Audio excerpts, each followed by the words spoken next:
Hello नमस्कार दोस्तों। देश में केंद्र के चुनाव के बाद इस समय राज्यों के चुनाव की सरगर्मी जारी है।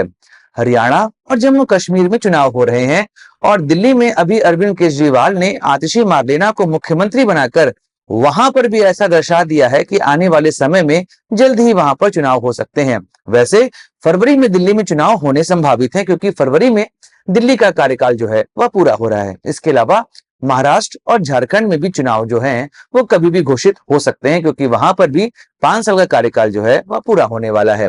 तो आज चर्चा करेंगे भारत के इसी चुनावी सरगर्मी की। बात करेंगे हरियाणा, जम्मू कश्मीर और दिल्ली के विषय में। बाकी अगले वीडियो में चर्चा करेंगे महाराष्ट्र और झारखंड की। नमस्कार दोस्तों, मैं सुधांशु और आप देख रहे हैं द स्वदेश।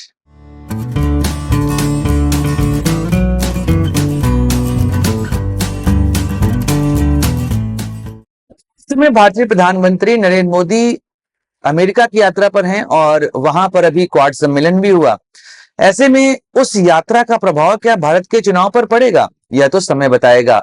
लेकिन जिस तरीके से इस समय हरियाणा का चुनाव चल रहा है, उस चुनाव में आम आदमी पार्टी ने इस चुनाव को ऐसा अपना एसेंस दे दिया है कि चुनाव की यात्रा बड़ी मजेदार हो गई है। एक दौर पे जब हरियाणा चुनाव की घोषणा नहीं हुई थी, मैं बात कर रहा हूं मई जून के महीने की, जिस समय चुनाव चल रहे थे, केंद्र के लोकसभा के चल रहे थे, उस दौर पे यह समझ में आने लगा था कि भाजपा की स्थिति हरियाणा में बहुत डावाडोल है। भाजपा 90 सीटों में 20 सीट भी नहीं प्राप्त कर सकती। जेजेपी के साथ जो उनका गठबंधन था उसको भी उन्होंने तोड़ लिया था।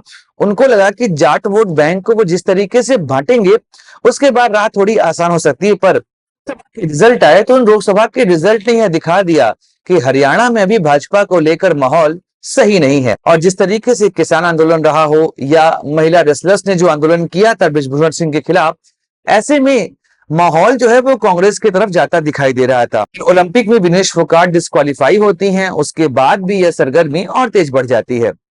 लेकिन अचानक से इस चुनावी यात्रा में एंट्री होती है अरविंद केजरीवाल की। अरविंद केजरीवाल जो जेल में रहे लगभग 150 दिन से अधिक, वह जब बाहर आते हैं, आते ही अचानक से उन्होंने इस्तीफे की घोषणा कर दी और उसके बाद हरियाणा के चुनाव में वो एक्टिवली पार्टिसिपेट कर रहे हैं, लगातार वह चुनावी यात्राएं कर रहे हैं। ऐसे में चुनाव जो है वो अब त्रिकोणीय होता दिखाई दे रहा है। आम आदमी पार्टी और भाजपा और कांग्रेस, इनके बीच में चुनाव जो है इस समय यहाँ पर लड़े जा रहे हैं। इसके अलावा 2 छोटी पार्टियां हैं, इनलो और जेजेपी। अब देखते हैं वो पार्टियां कैसा करती हैं, लेकिन फिलहाल माहौल जो है छोटी पार्टियों के पक्ष में नहीं है। अरविंद केजरीवाल ने दिल्ली की राजनीति से अपने आप को अलग करके हरियाणा की राजनीति में पूरे तरीके से झोंक दिया और ईमानदारी का जो उन्होंने यहाँ पर परिचय दिया कि भाई साहब, मुझे मेरे ऊपर आरोप लगाओगे तो मैं सत्ता को ठुकरा दूंगा। यह जो परसेप्शन जनता के बीच में जा रहा है, यह परसेप्शन काफी पॉजिटिव हो सकता है आम आदमी पार्टी के लिए। ऐसे में हरियाणा का चुनाव काफी इंटरेस्टिंग है। 5 अक्टूबर को यहाँ पर चुनाव है और सिंगल फेज में चुनाव होंगे। देखते हैं कि आम आदमी पार्टी, बीजेपी और कांग्रेस को यहाँ पे कैसा झटका दे पाती है, क्योंकि अरविंद केजरीवाल ने कहा है कि हरियाणा में जो भी सरकार बनेगी वह सरकार आम आदमी पार्टी के सहयोग के बिना नहीं बन सकती। यह स्टेटमेंट अपने आप में काफी बड़ा है। कारण यह है कि इंडिया गठबंधन जब चुनाव लड़ता है तो वह साथ लड़ता है, लेकिन वह अपनी सुविधानुसार लड़ता है। जैसे कई सारे राज्यों में वो अलग अलग लड़ते हैं। इसमें आप पंजाब देख लीजिए, हरियाणा देख लीजिए, दिल्ली है, बंगाल है। यह कुछ ऐसे राज्य हैं जहां पे इंडिया गठबंधन की जो पार्टीज हैं वो आपस में ही फाइट करती हैं। हरियाणा में भी ऐसे ही हुआ। आम आदमी पार्टी और कांग्रेस के बीच में गठबंधन नहीं हो पाया और इस तरीके से यहाँ पर त्रिकोणीय मुकाबला देखने को मिल रहा है। अब जब अरविंद केजरीवाल यह कहते हैं कि आम आदमी पार्टी के बिना यहाँ पर कोई सरकार नहीं बनेगी, क्या वह ऐसा संदेश देने का प्रयास कर रहे हैं कि वह एनडीए के साथ भी जा सकते हैं? संभावना बड़ी कम है, क्योंकि दिल्ली की राजनीति में आम आदमी पार्टी की सबसे बड़ी दुश्मन कांग्रेस ना होकर भाजपा है। ऐसे में अगर वह हरियाणा में भाजपा को समर्थन कर देंगे तो यह तो पूरा नैरेटिव बदल जाएगा। वैसे आम आदमी पार्टी के ऊपर आरोप भी लग रहा है और यह आरोप लगा रहे हैं कांग्रेस वाले। यह आरोप लग रहा है कि अरविंद केजरीवाल को रिलीज ही इसलिए किया गया है कि हरियाणा के चुनाव में थोड़ा सा तड़का लगाया जा सके और कांग्रेस को नुकसान पहुंचाया जा सके। इसमें कितनी सच्चाई है यह तो समय ही जानता है। दोस्तों, अब चलते हैं जम्मू कश्मीर की तरफ। वहां पर 25 सितंबर को दूसरे फेज का इलेक्शन होने वाला है। 18 सितंबर को पहले फेज का चुनाव वहां पर हो चुका है। 3 फेज में जम्मू कश्मीर में चुनाव होने वाले हैं। अब वहां पर कांग्रेस और नेशनल कॉन्फ्रेंस के बीच में गठबंधन हो चुका है, वह साथ लड़ रहे हैं। इसके अलावा पीडीपी, वहां पे एक और प्रमुख पार्टी है, और भाजपा। अगर आप जम्मू कश्मीर को देखते हैं तो वह दो डिवीजन में मुख्यतः बटा है। एक कश्मीर वैली है और एक जम्मू है। जहां पर जम्मू में आप देखेंगे भाजपा का प्रभुत्व काफी ज्यादा है। वहीं पर अगर हम बात करते हैं कश्मीर वैली की, तो वहां पर नेशनल कॉन्फ्रेंस, इसका प्रभुत्व अधिक दिखाई देता है। अभी जो सेकेंड फेज का चुनाव होने वाला है, इन चुनावों में यह समझ में आ रहा है कि नेशनल कॉन्फ्रेंस और कांग्रेस के गठबंधन को यहां पर एज है। वह 2/3 के आसपास सीट इस फेज में जो इलेक्शंस हो रहे हैं इसमें जीतते हुए दिखाई दे रहे हैं, और बीजेपी के पास जम्मू डिवीजन की सीटें जो है वो आ सकती हैं। लेकिन जम्मू का चुनाव काफी इंटरेस्टिंग है। कारण यह है कि धारा 370 हटने के बाद जम्मू कश्मीर का यह पहला चुनाव है।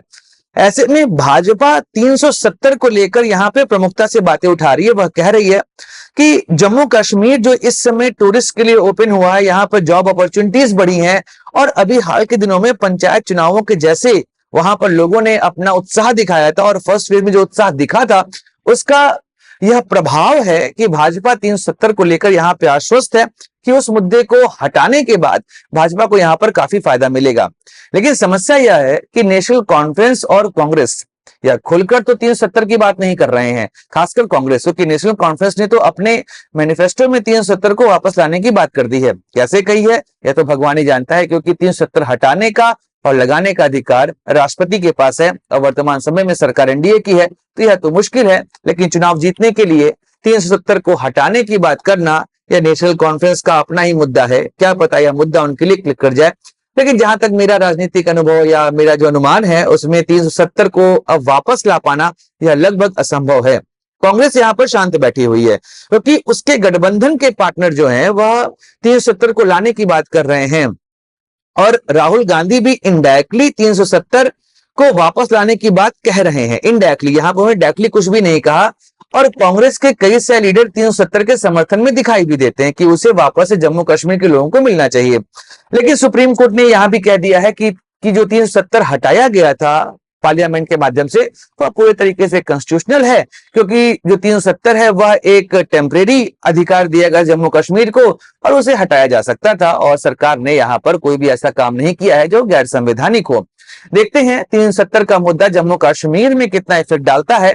लेकिन हाँ, सेकंड फेज के चुनाव में जो इलेक्शंस होने वाले, जिन सीटों पे होने वाले हैं, उसमें कश्मीर वैली की प्रभुत्व वाली सीटें शामिल हैं। ऐसे में 370 जो है वहां पर एक प्रमुख रोल निभा सकता है। बाकी पाकिस्तान का भी एंगल इन चुनावों में आ चुका है, क्योंकि पाकिस्तान के भी नेता 370 को लेकर कांग्रेस का और नेशनल कॉन्फ्रेंस का समर्थन कर रहे हैं। उन्होंने कई सारे वीडियोज ऐसे दिखाए जिसमें यह शो हो रहा है कि पाकिस्तान यह चाहता है कि नेशनल कॉन्फ्रेंस और कांग्रेस की सरकार जम्मू कश्मीर में बने और 370 वापस से बहाल हो। लेकिन ऐसा कुछ होता दिखाई दे नहीं रहा। अगर वह सरकार बन भी जाएगी तो भी 370 को वापस ला पाना यह लगभग असंभव होगा। दोस्तों, बात कर लेते हैं तीसरे राज्य की, जो राज्य नहीं है, यूटी है, लेकिन पूरे देश में इसकी राजनीति की चर्चा हर तरफ होती है, क्योंकि यहाँ पर एक ऐसा नेता रूल करता है जो राजनीति को 24 घंटे पहनता है, ओढ़ता है, खाता है और पीता है।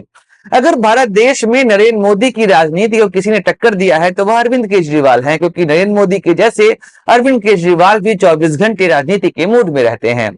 क्योंकि दिल्ली का इलेक्शन अभी नहीं होने वाला है, फिर भी दिल्ली की बातें पूरे देश में छाई हुई हैं। पहली बात तो वह देश की राजधानी है, और इसके अलावा सारे मीडिया हाउसेस भी दिल्ली और नोएडा के आसपास ही सिचुएटेड हैं। ऐसे में दिल्ली की राजनीति जो पूरे देश में फेमस हो जाती है, मणिपुर, मिजोरम और झारखंड जैसे राज्यों की राजनीति कहीं नेपथ्य में जाती है। मीडिया को इसके बारे में सोचना चाहिए, क्यों वह उन राज्यों के बारे में बात नहीं करता जिनके लिए बात करना आवश्यक है, जहां की सिचुएशन खराब भी चल रही है।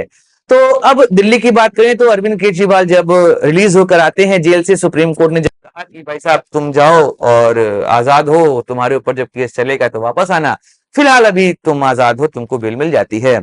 उसके बाद अरविंद केजरीवाल बाहर आए और उन्होंने सबसे पहला काम किया, इस्तीफे की घोषणा कर दी और आतिशी मार्लेना को मुख्यमंत्री बना दिया। अब आतिशी के सामने अगले 6 महीने कांटों का ताज है, क्योंकि एक तो उन्हें आम आदमी पार्टी के आंतरिक बलशाली नेताओं से लड़ना है, और अरविंद केजरीवाल की उत्तराधिकारी भी दिखना है कि अरविंद केजरीवाल ने उन्हें जो मुख्यमंत्री का पद दिया है यह बहुत सोच समझ के दिया है। वैसे आम आदमी पार्टी का डिसीजन काफी अच्छा है, क्योंकि स्वाति मालीवाल केस के बाद आम आदमी पार्टी के ऊपर यह आरोप लग चुके थे कि वह एंटी वीमेन पार्टी है, और ऐसे में आतिशी को मुख्यमंत्री बनाकर एक तरीके से उस छवि से अपने आप को मुक्त कर लिया है अरविंद केजरीवाल और आम आदमी पार्टी ने। लेकिन जिस तरीके से आम आदमी पार्टी के बड़े नेताओं ने आतिशी को खड़ाऊ सीएम कहा था, और यह भी कहा कि नवंबर दिसंबर में हम चुनाव कराने की अनुशंसा कर सकते हैं राष्ट्रपति से, लेकिन ऐसा होता दिखाई दे रहा है, क्योंकि आतिशी मार्लेना ने अपने पहले ही वक्तव्य में कहा कि दिल्ली के चुनाव अपने समय पर होंगे, फरवरी में ही होंगे। बाकी देखते हैं क्या होता है, क्योंकि आतिशी के पास कई सारी ऐसी समस्याएं हैं जिनसे उनको लड़ना है, और इन समस्याओं में खासकर दिल्ली अभी जिस तरीके से पॉल्यूशन में जाएगा, जब यहाँ पर दिवाली के बाद अचानक से प्रदूषण बढ़ता है, उसके बाद आतिशी के सामने एक बहुत बड़ी चुनौती पॉल्यूशन की रहने वाली है। और इवन बहुत सक्सेसफुल तो नहीं होता है, और पराली का मुद्दा भी उठेगा, क्योंकि पंजाब में भी आम आदमी पार्टी की सरकार है, लास्ट ईयर भी उठा था, और इस साल भी पराली का मुद्दा प्रमुखता से उठेगा। देखना है अरविंद केजरीवाल के जैसे आतिशी इसको किस तरीके से मैनेज करती हैं। उनके लिए चीजें इतनी आसान नहीं है जितनी आसान हम सोच रहे हैं या जनता सोच रही है, क्योंकि भाजपा दिल्ली को अब अपने हाथ से जाने को अफोर्ड नहीं कर सकती है, और नरेंद्र मोदी भी चाह रहे हैं कि दिल्ली की सत्ता एक बार उनके हाथ में वापस से आ जाए। बाकी 2025 में यहाँ पर चुनाव होंगे, देखेंगे क्या होगा यहाँ पर चुनावी भविष्य। बाकी देश में चुनाव चलते रहते हैं, एक देश एक चुनाव का शगुफा भी सरकार ने छोड़ा हुआ है, उस पर विधेयक शीतकालीन सत्र में आने की संभावना है। बाकी देखेंगे क्या होगा, चर्चा करेंगे आने वाले वीडियोस में। इजाजत दीजिए अपने दोस्त सुधांशु को। जय हिंद, वंदे मातरम, भारत माता की जय। लाइक करिए, शेयर करिए और सब्सक्राइब करिए इस चैनल को।